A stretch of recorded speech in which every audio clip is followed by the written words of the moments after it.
Apocalipsis, capítulo 2, del versículo 18 al versículo 29,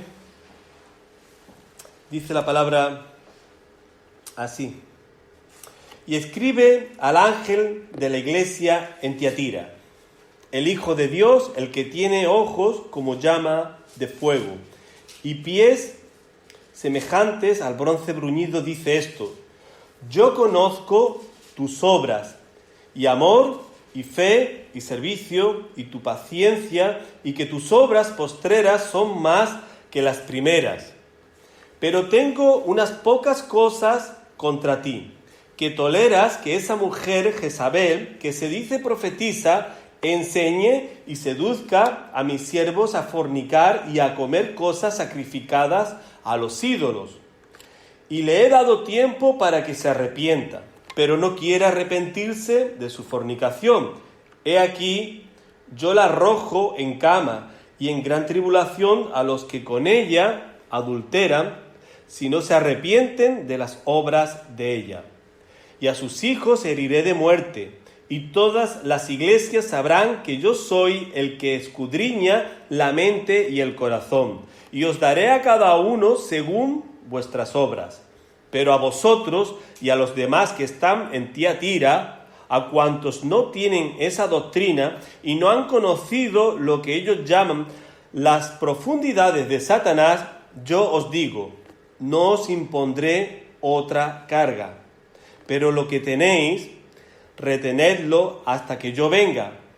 Al que venciere y guardare mis obras hasta el fin, yo le daré autoridad sobre las naciones, y las regirá con vara de hierro, y serán quebradas como vaso de alfarero, como yo también la he recibido de mi Padre.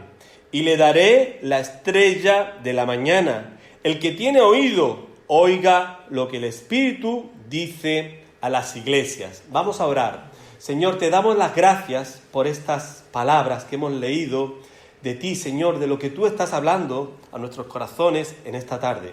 Te pedimos, Señor, de que tú nos bendiga con tu palabra, que tú estés cambiando, Señor, cosas que son necesarias en cada uno de nosotros cambiar para que nosotros vivamos, Señor, como sacrificio vivo, santo y agradable a ti, Señor, porque este es el culto que tú buscas, Señor, en el medio de tu iglesia. Señor, este es el culto racional que tú deseas, Señor, recibir de tu iglesia, Señor. Te lo pedimos en el nombre de Jesús. Amén. Hermano, todos sabemos que vivimos tiempos en el que el hombre de nuestros días piensa que su Dios es la razón, es lo que yo pienso, es lo que yo entiendo y esta es mi verdad. Y a veces nosotros escuchamos, mira, te voy a decir mi verdad, como si fuera algo que ya está hecho y que todo el mundo tiene que seguir, porque uno se ve a sí mismo como que lo que piensa es cierto, es correcto, es justo, y no solamente para el que lo piensa, sino también que lo está pensando para bien de los demás, y lo está proclamando para que los demás sigan ese criterio personal que uno tiene por lo que piensa. Y no solamente en lo que piensa, sino también que idolatra este pensamiento, y es como si estuviera adorando esos dioses que le dicen cómo hacer las cosas de tal manera de que su vida está embarcado a su manera de pensar, de razonar y de sacar sus propias conclusiones. Hermano, y si nosotros como cristianos le decimos a esta sociedad que piensa de esta manera, esta sociedad posmodernista, le decimos, oye, ¿y tú qué piensas de pecado? La persona te dirá, mira, pero ¿tú crees todavía en pecado?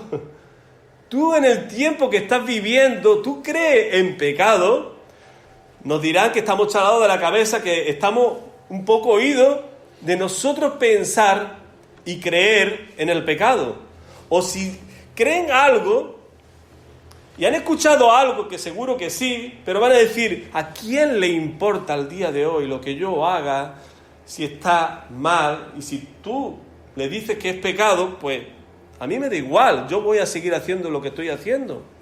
O si nosotros le decimos gracia, la persona va a decir, ¿quién la necesita? La gracia será para ti que tú crees y que tú piensas en ese modelo religioso que tú sigues, pero para mí la gracia no altera ni cambia nada. Si hablamos de leyes morales, la persona puede decir, mira, las leyes morales son las reglas que yo me confecciono a mí mismo para yo seguir en mi vida y para que yo me lo pase bien. Y así podríamos decir el cielo y el infierno, y diría la persona, mira, a ver, en el infierno tú también crees, pero vamos, tú estás chalado de la cabeza por pensar en el infierno en estos tiempos que corren al día de hoy.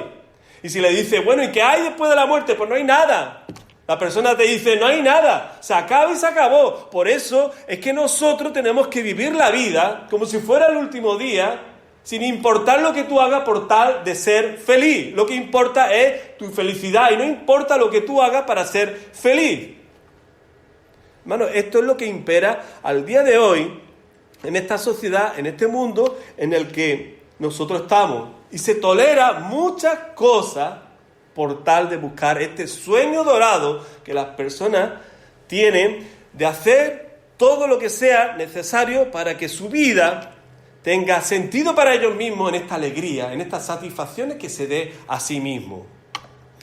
Hermano, y en medio de esta situación el creyente tiene que sobrevivir, el creyente tiene que mantener su testimonio firme en el Señor.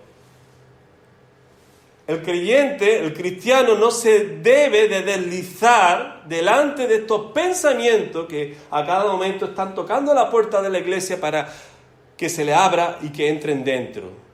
No, hermano, nosotros tenemos que estar siempre diciéndonos a nosotros mismos, hablándonos a nosotros mismos lo que dice la palabra del Señor. Escuchar, nosotros vamos a escuchar, pero otra cosa es que nosotros seamos persuadidos por lo que escuchemos. Decía el pastor Martin Lloyd-Jones esta cita: somos en verdad conscientes de que la mayor fuente de la infelicidad en este mundo es que nos dedicamos a escucharnos a nosotros mismos de acuerdo con estas noticias en vez de hablarnos el evangelio que necesitamos escuchar.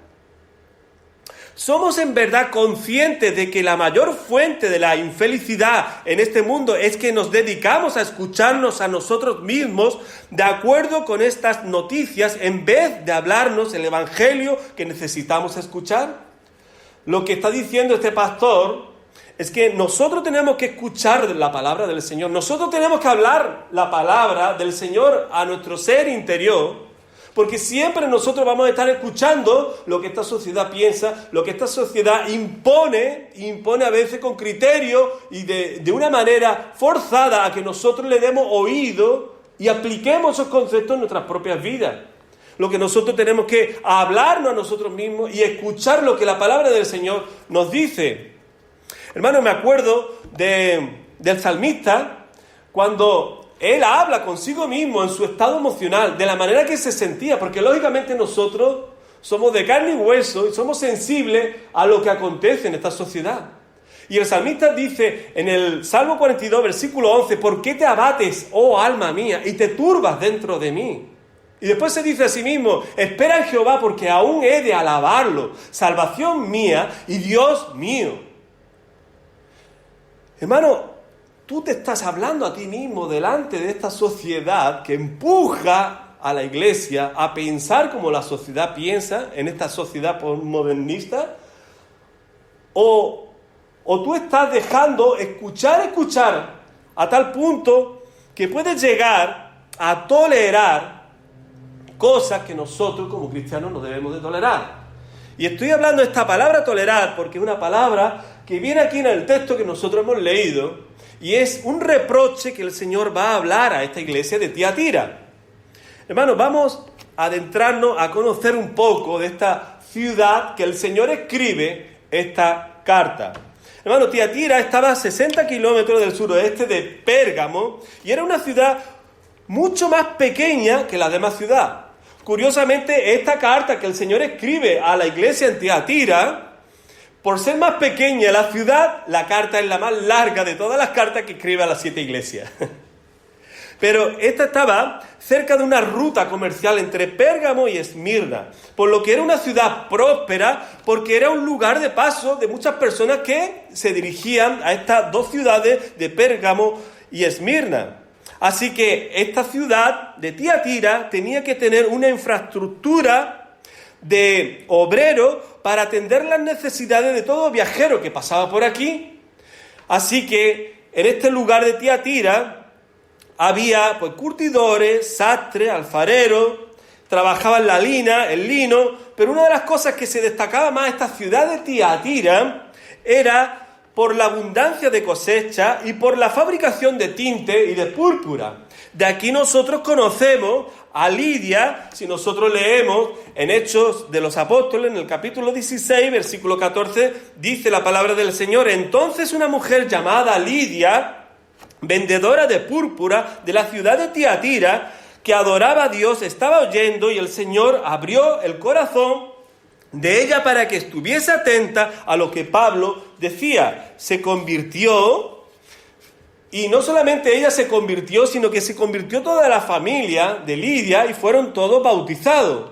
Hermanos, ellos fueron como el inicio de arranque de esta iglesia en Filipo, y nosotros podemos ver aquí cómo esta iglesia tira hacia adelante con el testimonio de esta familia.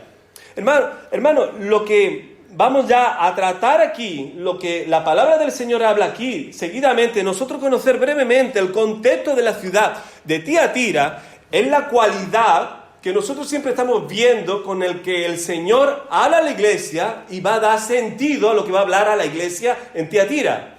Hermano, nosotros vemos aquí en el versículo 18, y escribe el ángel de la iglesia en Tiatira: el Hijo de Dios, el que tiene ojos como llamas de fuego y pies semejante al bronce bruñido, dice esto. Hermano, el Hijo de Dios es una de las expresiones que es la primera vez que utiliza en estas 7 cartas, dirigiéndose a una iglesia, en este caso a la iglesia de Tiatira. Y lo que está hablando aquí el Señor es sobre su naturaleza. Cuando se está dirigiendo a la iglesia, está diciendo: mira, yo soy el Hijo de Dios. El Hijo de Dios, el que está hablando con vosotros. Está hablando de su divinidad. Está hablando de su santidad. Y ahí podríamos decir y añadir todos los atributos que están en la divinidad del Señor. Hermano, pero para nosotros acordarnos un poco, resumidamente, de estos atributos importantes, nosotros nos podemos acordar de Hebreos capítulo 1, del versículo 1 al versículo 3, en donde el Señor dice así: Dios, habiendo hablado muchas veces y de muchas maneras, en otro tiempo, a los padres por los profetas, en estos postreros días nos ha hablado por el Hijo, a quien constituyó heredero de todo y por quien asimismo hizo el universo. Versículo 3, el cual, siendo el resplandor de su gloria y la imagen misma de su sustancia, y quien sustenta todas las cosas con la palabra de su poder, habiendo efectuado la purificación de nuestros pecados por medio de sí mismo, se sentó a la diestra de la majestad en las alturas. Hermano, está aquí hablando de lo que son los atributos de la divinidad del Señor. Hermano, después también está hablando el Señor de sí mismo acerca de que tiene sus ojos como llama de fuego. Hermano, ¿qué quiere decir? Que tiene sus ojos como llama de fuego. Está describiéndose a sí mismo, hablando a la iglesia de Tiatira: mira, yo sé, yo conozco, yo lo veo todo. Aunque tú te pienses de que el Señor no te ve, que tú lo que estás haciendo lo estás haciendo en la intimidad y queda para ti, pero el Señor te conoce, el Señor está viendo lo que tú estás haciendo. Es lo que el Señor está describiendo aquí con los ojos con llama de fuego. Está hablando de la omnisciencia del Señor. Hermano, y también está describiendo aquí otro detalle: y pie semejante al bronce bruñido. Hermano, nos describe pie semejante al bronce bruñido para estar el Señor pisoteando y destruyendo toda artimaña del enemigo, todo aquello que es injusto a los ojos, que todo lo ve, que todo lo conoce y que todo lo sabe. Dice este teólogo José Grau, refiriéndose en estas definiciones que estamos viendo, en la cual el Señor se presenta a la iglesia. Dice Grau: lo que tú y yo no hemos contado a nadie, Cristo lo sabe. Sí, y también conoce las profundidades de Satanás. Lo que tú y yo no hemos contado a nadie, Cristo lo sabe. Sí, y también conoce las profundidades de Satanás. Hermano, dicho esto, como el Señor está describiendo su cualidad delante de la iglesia para lo que le va a hablar ahora a la iglesia, los puntos de este bosquejo, de este mensaje, queda de esta manera. El Señor elogia a los hermanos por su dedicación. El Señor reprocha su falta de santidad. El Señor da instrucciones para aquellos que se mantienen fieles a la sana doctrina. Y por último, el Señor desafía a los suyos. El Señor desafía a los suyos. Hermano, en primer lugar, el Señor elogia a los hermanos por su dedicación. Hermano, tenemos que ver aquí que el Señor está halagando, como nosotros observamos en el texto de la palabra del Señor en el versículo 19, diciendo: yo conozco tus obras, y amor, y fe, y servicio, y tu paciencia, y que tus obras postreras son más que las primeras. Hermano, está aquí diciendo: mira, el amor es algo que no tiene nada que ver con el amor que tenía Éfeso por mí. Éfeso, si los hermanos se recuerdan, tenía amor, pero no era el amor que podía aquí el Señor elogiar a la iglesia Tiatira. En Éfeso más bien le está recriminando, le está reprochando que no tienen el amor que esperaría de ellos. ¿Y cuál era el amor que esperaba el Señor en Éfeso? El primer amor, el primero que es con el cual el Señor nos conquista, viene a nuestras vidas y nosotros respondemos a este amor que hemos sentido de parte de Dios. Aquí sí, aquí el Señor está manifestando que este amor es un amor verdadero, un amor genuino. A pesar de que la doctrina que ellos tenían cosas que no estaban bien, cosas que después le va a reprochar en el versículo siguiente al que estamos, en el versículo 20, pero ya de entrada, en el versículo 19, está halagando este amor que la iglesia tiene por él. Hermano, y no solamente el amor, sino que también está describiendo la fe, servicio, paciencia, y que tus obras postreras son más que las primeras, lo cual experimentó esta iglesia un crecimiento de hacer cosas como lo hacía en un cierto tiempo, y en el tiempo fue creciendo a hacer cosas de acuerdo al crecimiento que se dio dentro de la iglesia, no numérico, sino también de cualidades dentro de la iglesia. Así que, cuando nosotros vemos la fe y el amor, y están juntos la fe y el amor, crecen y se ve el resultado, la consecuencia de la fe y el amor en servicio y paciencia. Hermanos, si nosotros decimos, nosotros tenemos fe y amor en el Señor, y nosotros somos una iglesia avivada en ese fe y en ese amor, se verá como resultado y como reflejo de lo que sentimos, y está perfeccionando en nosotros esta fe y este amor, en que vamos a ser una iglesia de servicio, una iglesia que vamos a manifestar paciencia en medio de las pruebas y de las luchas que siempre la iglesia, y de manera particular y familiar, nosotros padecemos. Hermano, y esto es necesario también para que nosotros estemos dispuestos siempre a abnegarnos a nosotros mismos, a negarnos las cosas que vienen de fuera, a tentarnos para que nosotros nos deslicemos y hagamos cosas que sean incorrectas. Hermano, si nosotros tenemos fe y amor, y se ve en cada uno de nosotros en el servicio y la paciencia, nosotros vamos a estar dispuestos a decir no al pecado, no a aquello que interfiere en mi amor con el Señor. Hermanos, ¿se acuerdan del texto que se encuentra en Mateo en el capítulo 16? Mateo capítulo 16, en el versículo 24 al 26, como marca de todo aquel que sigue al Señor, dice en este texto de la palabra, Mateo 16, 24, dice: entonces Jesús dijo a sus discípulos: si alguno quiere venir en pos de mí, niéguese a sí mismo y tome su cruz y sígame, porque todo el que quiera salvar su vida, la perderá, y todo el que pierda su vida por causa de mí, la hallará. Porque ¿qué aprovechará al hombre si ganare todo el mundo y perdiere su alma? ¿O qué recompensa dará el hombre por su alma.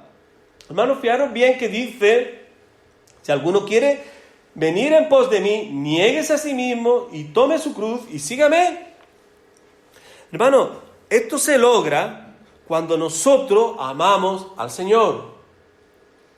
Nosotros nos negamos a nuestra manera que nos ofrece el mundo y que a lo mejor nosotros hemos llegado al Señor ya con ciertas cosas ya hechas nosotros y nosotros la vamos a quitar del medio porque sabemos que no agrada al Señor para seguirlo al Señor. En otras palabras, lo que está diciendo el texto, negarnos a nosotros mismos a cosas que nos gustan para buscar al Señor. Esto lo conseguimos, hermanos, cuando nosotros estamos amando a Dios. Cuando nosotros estamos dispuestos a amar a Dios sobre todas las cosas. Yo lo pongo así, aquí.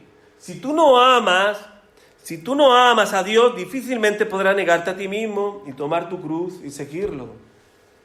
Hermano, hasta que aquel que dice ser creyente, cristiano, puede coger y estar haciendo ciertas cosas cristianas y se puede comportar como un cristiano durante un tiempo, pero llega un momento que si no ama a Dios, por sí mismo va a dejar de hacer estas cosas que un cristiano hace. ¿Por qué? Porque le falta lo esencial, lo que da sentido a su manera de comportarse, que es el amor a Dios. Si no tiene el amor a Dios, se podrá comportar como un cristiano, pero no será un cristiano a los ojos de Dios, que ve el corazón y que todo lo sabe cuando mira ese corazón.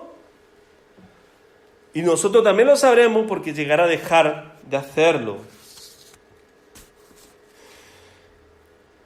Hermano, otro aspecto que nosotros vemos aquí es que Dios va a tratar a partir de aquí no lo que hacen, sino cómo están haciéndolo para que lo hagan de tal manera que Dios sea glorificado en ello.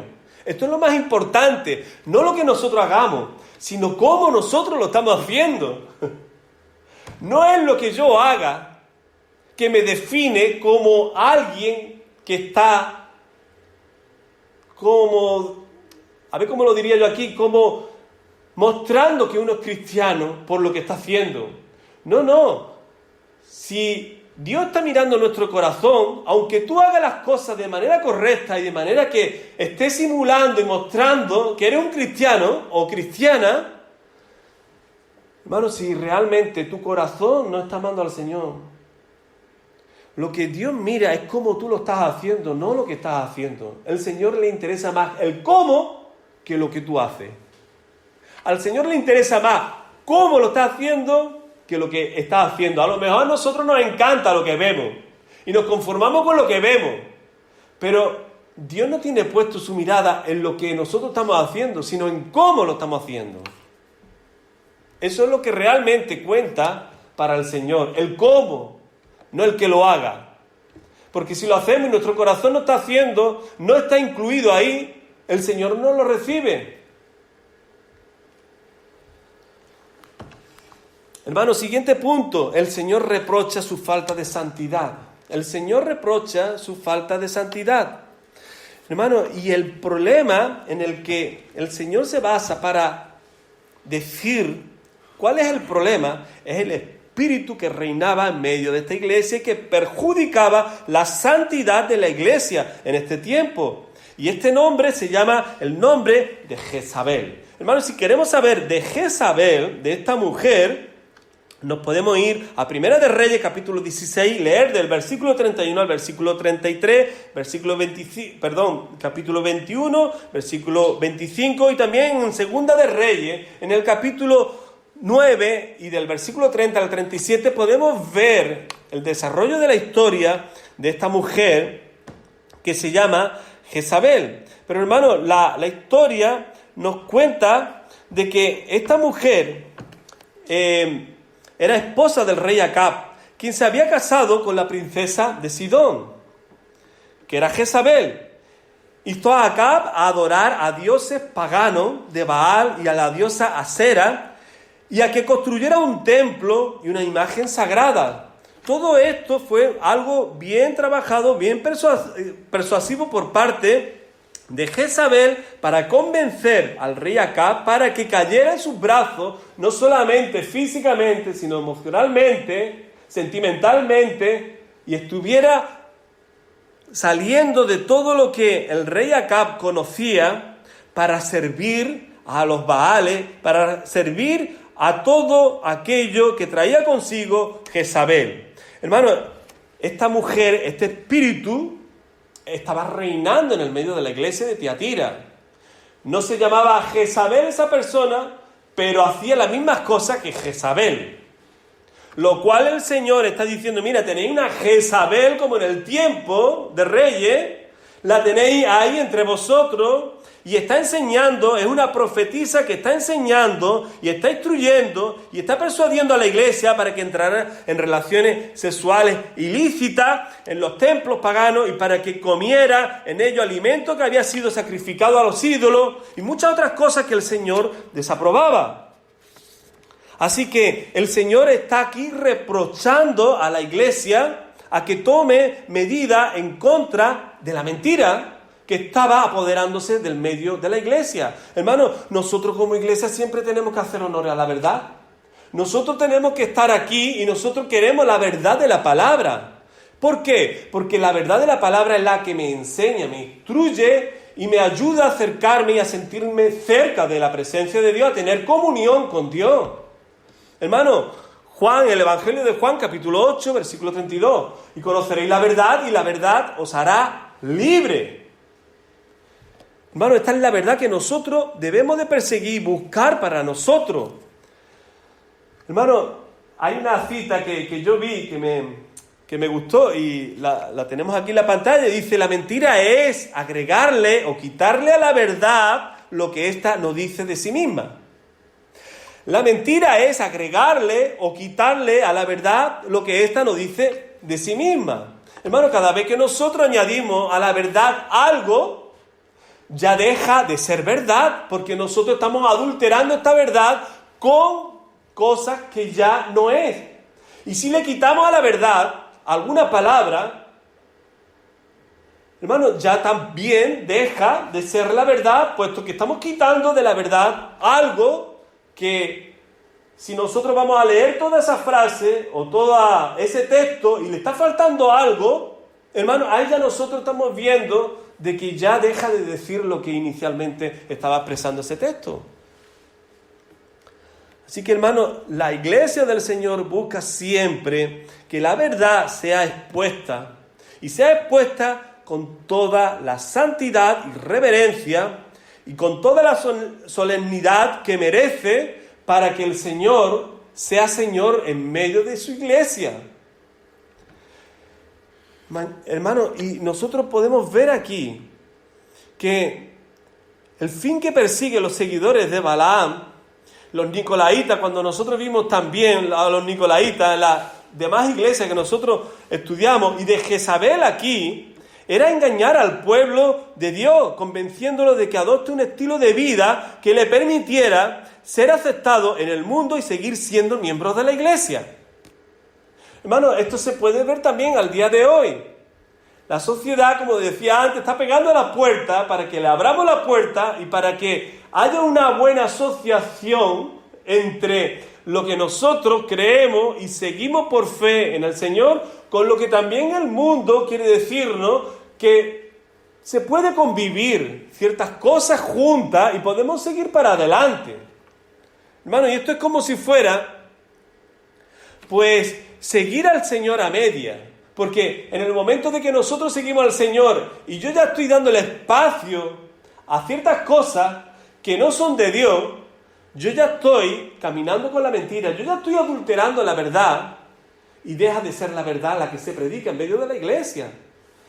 Hermano, y mucho con la cosa de decir, no, es que nosotros somos cristianos progres.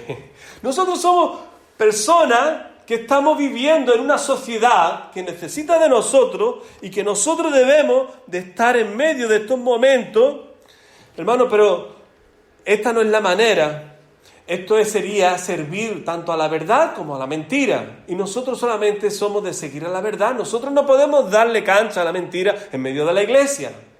Nosotros no podemos permitir de que la mentira forme parte de la verdad. Esto sería, pues, estar adorando a dos señores. Hermanos, ¿se acuerdan en Mateo 6:24? Ninguno puede servir a dos señores, porque aborrecerá al uno y amará al otro, o estimará al uno y menospreciará al otro. No podéis servir a Dios y a la riqueza.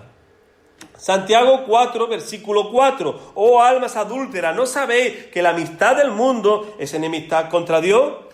Cualquiera pues que quiera ser amigo del mundo se constituye enemigo de Dios.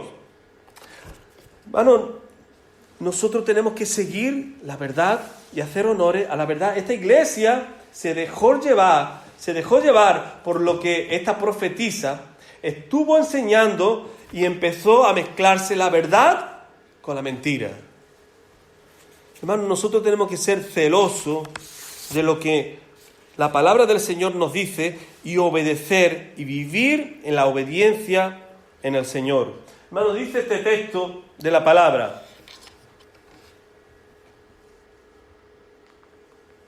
sí, bueno, esta era la que yo dije antes: un hombre sincero cambia su idea para que se ajuste a la verdad, y un hombre mentiroso altera la verdad para que se ajuste a sus ideas. Bueno, esta otra definición de la que nosotros podemos ver que cuando nosotros seguimos la verdad, nosotros vamos a ajustar lo que nosotros pensamos a lo que es la verdad que nosotros aprendemos. Pero todo lo contrario, si un hombre mentiroso altera la verdad para que se ajuste a sus ideas. La persona que está interesada en que mi idea sea la que valga, yo voy a hacer de todo y voy a cambiar la verdad si es necesario para que prevalezca lo que yo pienso sobre la verdad que se está enseñando. Este es el peligro que se corre cuando las cosas se tienden a hacer de esta manera, que yo quiero imponer mi manera de pensar, mi razón. Esto quiere decir de que se ha metido dentro de la iglesia la corriente de esta sociedad posmodernista que estábamos hablando antes. Hermano, pero el texto que quería compartir es este: nadie que no esté dispuesto a obedecer a Dios en todas las esferas de la vida puede pretender buscar la santidad.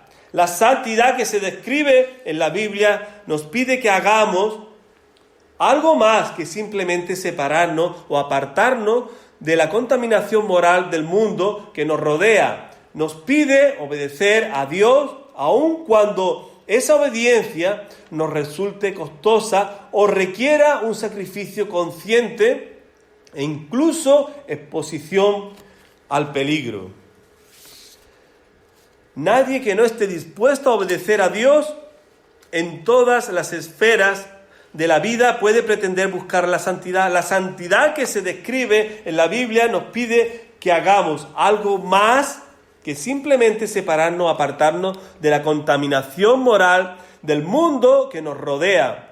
Nos pide obedecer a Dios aun cuando esa obediencia nos resulte costosa o requiera un sacrificio consciente e incluso exposición al peligro. Esta cita de Sinclair Ferguson. Hermano, está claro lo que está diciendo esta cita acerca del coste que tiene cuando yo obedezco, y yo obedezco más allá por tal de agradar al Señor en esta santidad que todos nosotros debemos de seguir. Me gusta lo que dice la parte última cuando dice: nos pide obedecer a Dios aun cuando esa obediencia nos resulte costosa o requiera un sacrificio consciente e incluso exposición al peligro. Hermano, qué cómodos somos al día de hoy cuando pasa lo más mínimo de lo mínimo y ya esto lo empleamos como una excusa para nosotros faltar a nuestros deberes delante del Señor, a nuestra búsqueda delante del Señor, a nuestro compromiso en el Señor. Hermano, cuando llega ese momento, también está mostrando de que está faltando otras cosas, como el amor al Señor, como el deseo de hacer las cosas que hacíamos en otro tiempo. Y parece que nosotros buscamos fallos, o buscamos cositas, o buscamos un problema aislado para que diga: ve, como tengo esto, ya esto me excusa para yo no seguir el rumbo como creyente. Hermano, pero si para nosotros ser creyente es un privilegio, debería de ser un privilegio de decir: mira, qué bueno que el Señor haya puesto sus ojos en mí y que yo pueda estar esta tarde aquí en la iglesia y que yo pueda ser uno de los escogidos para adorar el nombre precioso de mi Salvador. Esto es una alegría, esto es un gozo para nosotros. Esto no es un pesar, sino todo lo contrario. Esto es una alegría que el Señor derrama en nuestros corazones para que nosotros respondamos así también con el gozo al Señor en adoración.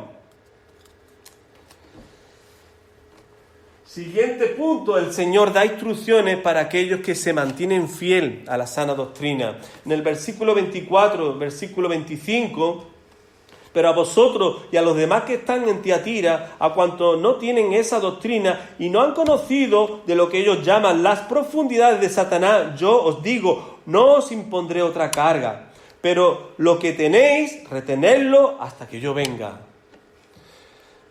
Hermanos, nosotros debemos de ser de ese remanente que aún con todo lo que pasaba en la iglesia de Tiatira, con esta profetisa, con todo lo que enseñaba esta maestra dentro de esta iglesia, que era algo bien pecaminoso, algo bien fuerte, que estaba desviando la santidad de la iglesia hacia esa persona, había un remanente, había una parte de esa iglesia que se mantenía firme en medio de ese momento. Hermanos, nosotros vivimos tiempos complicados, difíciles. Nos gustaría que hubiera muchas personas dentro de nuestra iglesia, que hubiera, no solamente en nuestra iglesia, sino en todas las iglesias que predican a Cristo. Y estamos viviendo tiempos complicados. Tiempos en los que las personas están buscando otras cosas que no sean a Dios. Pero, hermanos, nosotros tenemos que decir así, mira, no me importa, y no me importa en el sentido de que lo que hagan los demás, y la mayoría de los demás, no me puede arrastrar para yo seguir a esa mayoría que no está siguiendo a Cristo. Yo voy a seguir permaneciendo fiel al Señor, aunque seamos poquito aquí. Porque a mí lo que me importa es mi integridad, lo que yo creo, lo que yo amo, lo que yo sigo. Y pese a lo que está pasando, y pueda yo estar siendo persuadido para dejar y abandonar este grupito, yo me voy a mantener fiel al Señor. Lo que está pasando no va a poder conmigo. Yo le voy a pedir al Señor que me dé siempre fuerza y siempre endereza para que este tiempo yo lo pase agarrado a la palabra del Señor, agarrado a la oración, agarrado a seguir viniendo, aunque seamos pocos, pero ser fieles al Señor. Como decíamos la semana pasada, sé fiel hasta la muerte y yo te daré la corona de la vida. Hermanos, nosotros tenemos que ser de este grupo, de que estemos perseverando hasta el final de nuestros días. Hermanos, y superar las situaciones complicadas y difíciles y no quedarnos en ellas. Dice esta cita, algunas personas se congelan en el invierno, otras se van a esquiar. Una actitud positiva siempre crea resultados positivos. Hermanos, cuando están las cosas mal, yo tengo que buscar que el Señor me dé los esquí para estar por encima de la nieve, para que yo pueda esquiar. Lo que yo no me puedo quedar parado en medio de la nieve porque me congelo. Yo tengo que buscar el recurso y el recurso lo encuentro yo en el Señor. Y el Señor me provee de lo que yo necesito para yo deslizarme por aquello que me puede dejar congelado si me quedo en ese sitio. Hermanos, y no solamente el Señor nos pone esquí para superar las situaciones de frío, de frialdad que nosotros vivimos, de apatía en esta sociedad que no ama y no quiere seguir al Señor, sino también el Señor nos da el entusiasmo para seguirlo celosamente. Dice Henry Chester, ¿qué es el entusiasmo? El entusiasmo no es más ni nada menos que la fe puesta en acción. Hermanos, si nosotros decimos que tenemos fe, esta fe se mueve en acción, es una fe viva que se mueve, que se transmite y que va hacia adelante. Hermano, y el Señor nos desafía a ello. El Señor tiene placer en que nosotros seamos siempre desafiados para seguir adelante. Y este es el último punto, el Señor nos desafía. El Señor desafía a los suyos. Y vemos en el versículo 26, dice, al que venciere y guardare mis obras hasta el fin, yo le daré autoridad sobre las naciones y las regirá con vara de hierro y serán quebradas como vaso de alfarero, como yo también la he recibido de mi Padre y le daré la estrella de la mañana.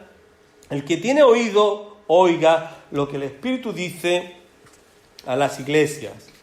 Hermanos, qué bonito es ver que el Señor está interesado en que nosotros permanezcamos fieles, sigamos hacia adelante, y el Señor nos está desafiando, el Señor nos está animando, el Señor nos dice, vamos para adelante, no se queden ahí, aunque las situaciones que os toca por vivir es esta en estos momentos, pero hay que seguir hacia adelante y no decaer en el intento de seguir poniendo la mirada en el Señor. Hermano, como dice esta cita, y ya aquí acabo, es cierto que las circunstancias nos llevan a sentirnos frustrados, tristes, quizás como si nos sintiéramos en el suelo de la derrota. Pero el Señor nos recuerda que nadie ni nada te puede mantener en el suelo a menos que tú decidas quedarte ahí. A fin de cuentas, hermano, nosotros somos los que decidimos. Nosotros somos los que decidimos. El Señor nos enseña que nuestro lugar no es en el suelo, que nuestro lugar no es ir hacia atrás, que seguir en el Señor es mantener la cabeza en alto, seguir hacia adelante y pedirle al Señor que Él siga guardándonos, protegiéndonos. Dice el salmista, ¿no? En el Salmo 3, versículo 3, mas Dios es escudo alrededor de mí, mi gloria y el que levanta mi cabeza. Hermano, que así sea con cada uno de nosotros, que nosotros estemos dispuestos a caminar, pidiéndole al Señor que el Señor siga siendo nuestro escudo alrededor de nosotros, nuestro Dios, nuestra gloria, para que nosotros tengamos puesta la cabeza mirando hacia arriba donde el Señor está. Amén. Nos ponemos en pie, vamos a terminar orando al Señor. Señor, te agradecemos por estar nosotros en esta tarde aquí en tu casa, Señor. Señor, nos anima este mensaje de tu palabra, Señor. Este texto que acabamos de leer, Señor. Esta carta que tú escribes a la iglesia de Tiatira, porque la recibimos como tú hablándonos a nosotros también, Señor, al día de hoy, para tú animarnos, para nosotros seguir hacia adelante poniendo nuestra mirada en ti, pese a las circunstancias que vivimos, pese a las situaciones que tú conoces, que muchas veces nosotros somos como bombardeados por la sociedad para que nosotros desistamos de seguirte a ti. Pero aún así nosotros queremos ser parte de este pequeño grupo que había en la iglesia de Tiatira, y también lo hay aquí para nosotros seguir firmes a ti, aunque tengamos oposición, aunque tengamos a muchos que piensan de manera diferente a nosotros, aunque tengamos personas que nos desanimen en este intento de seguirte. Señor, nosotros queremos perseverar en ello. Nosotros queremos, Señor, decirte que te amamos y que queremos amarte más de lo que te amamos al día de hoy. Señor, y para ello está en nosotros, Señor, una vez más, encomendarnos a ti, Señor, ponernos en tus manos y pedirte, Señor, que tú nos socorras en el momento que nosotros vivimos, Padre. Porque te lo pedimos así, Señor, en el nombre de Jesucristo. Amén. Y que la gracia de nuestro Señor Jesucristo, el amor de Dios y la comunión del Espíritu Santo esté con tu iglesia aquí presente. Y toda iglesia, Señor, que alaba tu nombre, que glorifica tu nombre y que tiene el deseo, Señor, de crecer espiritualmente en ti, Señor. Que tú seas con cada uno de nuestros hermanos, Señor, en el mundo, Padre. Te lo pedimos en el nombre de Jesús. Amén, Señor.